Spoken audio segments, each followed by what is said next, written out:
तो फाइनली बच्चों कक्षा 9 गणित मैथमेटिक्स का जो पेपर है वो आपकी फाइनली हो चुका है। और आपका पेपर कैसा हुआ है, 70 में से आपने कितने नंबर का स्कोर किया है, कितने क्वेश्चन आपके करेक्ट हैं, कितने क्वेश्चन आपके रॉन्ग हैं, तो ये आप सभी बच्चों को कमेंट बॉक्स में जरूर बताना है। और इस वीडियो के अंदर पूरे पेपर की जो आंसर की है संपूर्ण हल है वो इस वीडियो के अंदर मैं आपको बताने वाला हूं, तो वीडियो को आपको कंप्लीट देखना है। और पेपर के अंदर आप देख सकते हैं कुल प्रश्नों की जो संख्या है वो आपको 45 दी गई, यानी पेपर में कुल आपके 45 क्वेश्चन थे और टाइमिंग है वो आपको 3 घंटे 15 मिनट का दिया गया था। और 70 नंबर का ये पेपर था। आपके पेपर बहुत ही इजी था। आपके जो क्वेश्चंस मैंने आपको बताए थे वही क्वेश्चन सेम टू सेम आपके इस पेपर में छपे हैं। और यहाँ पर आप पेपर कोड आप देख सकते हैं 903। और सबसे पहले आपको सेक्शन ए दिया गया था और सेक्शन ए के अंदर फर्स्ट क्वेश्चन था आपके कि √5 एक कौन सी संख्या है। अगर आपने इसमें सी ऑप्शन किया है अप्रिमेय संख्या इरेशनल नंबर, तो ये आपका करेक्ट होगा। और दूसरा क्वेश्चन था आपके कि x² - 9 का हल है। अगर आपने इसमें ए ऑप्शन किया है x + 3 और x - 3, तो ये आपका सही होगा। और तीसरा क्वेश्चन है आपके कि निम्न में से दो चर में रेखिक समीकरण है, तो दो चर में रेखिक समीकरण कौन सा होगा, आपके ए ऑप्शन करेक्ट होगा 5x + 3y = 7। अगर आपने ये वाला ऑप्शन किया है तो ये आपका सही होगा।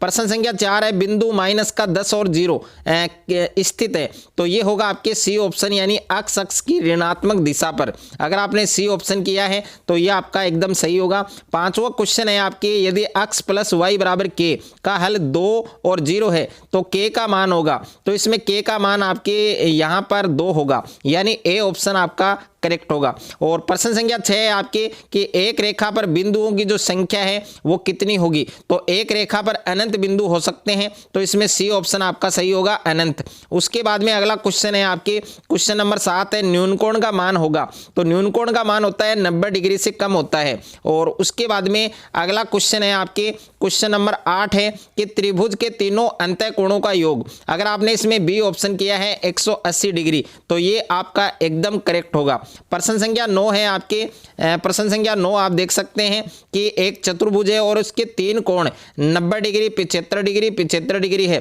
तो चौथा कोण होगा, यानी चतुर्भुज के चारों कोणों का योग होता है आपके 360 डिग्री होगा। तो इन तीनों को जब ऐड करेंगे और 360 डिग्री माइनस करेंगे घटाएंगे, तो इसमें आपका 120 डिग्री होगा, जो आपके डी ऑप्शन में है, तो डी ऑप्शन आपका सही होगा। प्रश्न संख्या 10 है आपके कि वृत्त की जो त्रिज्या और व्यास है उन दोनों में क्या संबंध होता है, तो उन दोनों में संबंध होता है आपके r = d/2। यहां पर ए ऑप्शन आपका सही होगा। उसके बाद में खंड ब है आपके सेक्शन बी है, और सेक्शन बी के अंदर आपके यहां पर जो रिक्त स्थान वाले क्वेश्चन है वो दे रखे हैं, तो रिक्त स्थान वाले क्वेश्चन में देख सकते हैं क्वेश्चन नंबर 11 है a + b का होल स्क्वायर होगा a² + 2ab + b²। और प्रश्न संख्या 12 है मूल बिंदु के निर्देशांक, तो मूल बिंदु के निर्देशांक क्या होते हैं, 0 0 होते हैं। उसके बाद में अगला क्वेश्चन है क्वेश्चन नंबर 13 है 5x + 7y = 0 चरों का रेखिक समीकरण है, तो इसमें होगा आपके 2। ओके।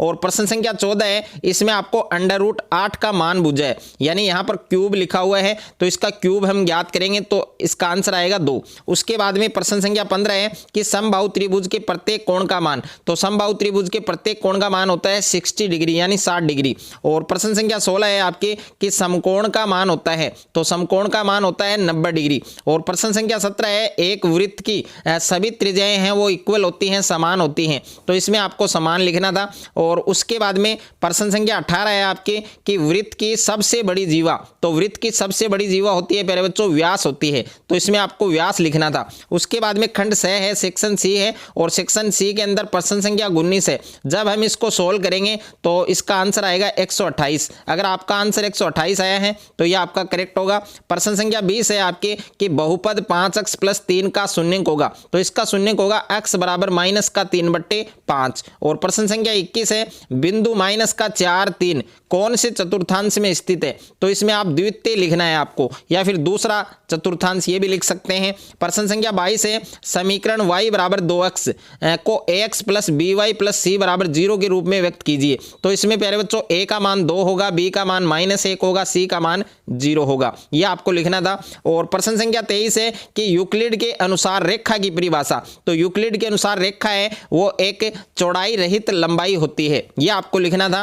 प्रश्न संख्या 24 26 है, संपूरक कोण किसे कहते हैं? संपूरक कोण क्या होता है? जिसमें दो कोणों का योग 180 डिग्री हो तो उसे हम संपूरक कोण कहते हैं। और प्रश्न संख्या 25 है आपके, त्रिभुज किसे कहते हैं? तीन भुजाओं से घिरी हुई आकृति को क्या कहा जाता है? त्रिभुज कहा जाता है। प्रश्न संख्या 26 है, समचतुर्भुज की दो विशेषता, जिसमें एक विशेषता है कि इसमें चारों भुजाएं बराबर होती हैं और दूसरी विशेषता है कि सम्मुख भुजाएं हैं वो एक दूसरे के क्या होती हैं? पैरेलल होती हैं, समांतर होती हैं। और प्रश्न संख्या 27 है, पिरामिड किसे कहते हैं? तो पिरामिड की परिभाषा क्या लिखनी थी? पिरामिड एक 3D बहुफलक होता है जिसका आधार क्या होता है? बहुभुज होता है। ये आपको लिखना था पिरामिड के अंदर। और बाकी के जितने भी क्वेश्चंस हैं इन सभी क्वेश्चंस के जो आंसर है वो जल्द ही आपको टेलीग्राम चैनल पर मिलेंगे और टेलीग्राम चैनल पर जल्द ही इस पूरे पेपर की जो आंसर की है उसकी PDF अपलोड की जाएगी। जिन बच्चों ने अभी तक टेलीग्राम चैनल को ज्वाइन नहीं किया है तो वो सभी बच्चे एक बार टेलीग्राम चैनल को जरूर ज्वाइन करें।